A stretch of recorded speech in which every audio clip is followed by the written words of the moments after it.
Drama serial hubs में जोया और आमिर ने अपने दोस्तों से मिलकर आखिरकार निकाह कर ही लिया।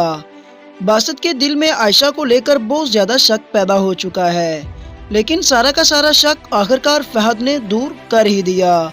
आने वाली किस की मुकम्मल कहानी में आप सभी दोस्त देखेंगे।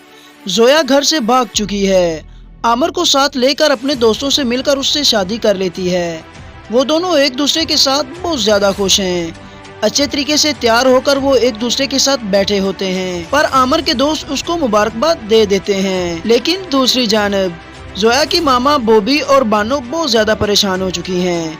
बानो सारी की सारी हकीकत बता देती है कि मामा जोया रात को घर से भागी थी। वो उसे तलाश करने की कोशिश करते हैं, लेकिन वो नहीं मिलती। आयशा को भी खबर मिल जाती है कि जोया घर से भाग गई है और उसने आमिर के साथ निकाह कर लिया है। आयशा को जब पता चलता है तो वो फौरन फहद को कॉल करती है कि बानो घर से भाग चुकी है। वो उससे बातें कर रही होती है, उसे कहती है मैं किसी और को ये कह भी ना पाती। उन दोनों की सारी बासित बातें सुन लेता है और बहुत ज्यादा परेशान हो जाता है। उनकी बातें सुनने के बाद वो कमरे में आ जाता है। आयशा तैयार हो रही होती है, वो कहती है मैं घर जा रही हूँ, एक इमरजेंसी बन चुकी है। बासित खामोशी से खड़ा सुन रहा है। ऑफिस में जाकर आयशा के बारे में सोचता है कि मेरे साथ आयशा क्यों धोखा कर रही है। अपनी माँ को भी लेकर वो बहुत ज्यादा संजीदा होता है कि इन्होंने उसे धोखा दिया है। बासित को आयशा के ऊपर शक होना शुरू हो चुका है। आखिरकार आयशा अपने घर पहुँच ही जाती है। अपनी मामा से कहती है कि जोया को हुआ क्या है, आखिर उसने ऐसा कदम क्यों उठाया है। उसकी मामा भी परेशान हो चुकी है, उसने हमें कहीं का नहीं छोड़ा। लोगों को जब पता चला तो सौ बातें करेंगे। वो बहुत ज्यादा परेशान हो चुके हैं, आखिर वो क्या करें। लेकिन आने वाले वक्त में जोया घर वापस आ जाएगी। आयशा भी घर वापस आ चुकी है। सुबह के वक्त बासित के पास बैठी होती है। बासित उसे नाश्ता तैयार करके देता है। वो सोचों में गुम है कि बासित आजकल उससे बात नहीं कर रहा, आखिर वजह क्या है। पूछने की कोशिश करती, लेकिन बासित मनफी में सर हिलाता है। रात के वक्त बासित खिड़की के पास खड़ा सोचों में गुम होता है। उसे परेशान देखकर आयशा उसके पास चली जाती है।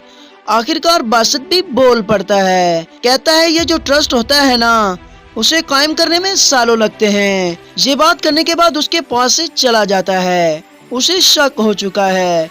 वो फास से बातें करती है, उसके साथ आयशा का कोई ना कोई अफेयर चल रहा है, लेकिन ये सिर्फ और सिर्फ बासित की भूल है। आयशा दोबारा से अपने घर चली जाती है और बानो के साथ बैठी बातें कर रही होती है। आयशा कहती है मोहब्बत वफा के बगैर अधूरी होती है। आयशा बानो से कहती है क्या पता तुम्हारी जिंदगी में कोई बावफा आ जाए जो तुम्हें हमेशा खुश रखे। मुझे उम्मीद है कोई ना कोई ऐसा शख्स तुम्हारी जिंदगी में जरूर आएगा, क्योंकि आने वाले वक्त में बानो की जिंदगी में फवाद आने वाला है। बासित के घर में फवाद का आना जाना लगा हुआ है। वो दोनों बातें कर रहे होते हैं, ऊपर से बासित आ जाता है। वो उन दोनों को बातें करता देखकर बहुत परेशान हो जाता है। बासित की जिंदगी में अब दोबारा परेशानियां आ गई हैं।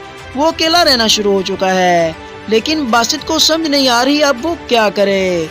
जब भी वो आयशा को कॉल करता उसका नंबर दूसरी साइड पर बिजी होता है। ये सारी की सारी बातें बासित को आयशा के ऊपर शक करने पर मजबूर कर रही हैं। लेकिन कौन कौन खुश है? जोया और आमिर ने निकाह कर लिया है, चाहे भाग कर ही किया है, क्योंकि जब पेरेंट्स ना माने तो बच्चे ऐसी नादान हरकत कर ही देते हैं। कौन कौन चाहता है आयशा और बासित एक हो जाएं? जोया का क्या अंजाम होना चाहिए? कमेंट सेक्शन में अपनी मोहब्बत भरी राय का इजहार जरूर कीजिएगा।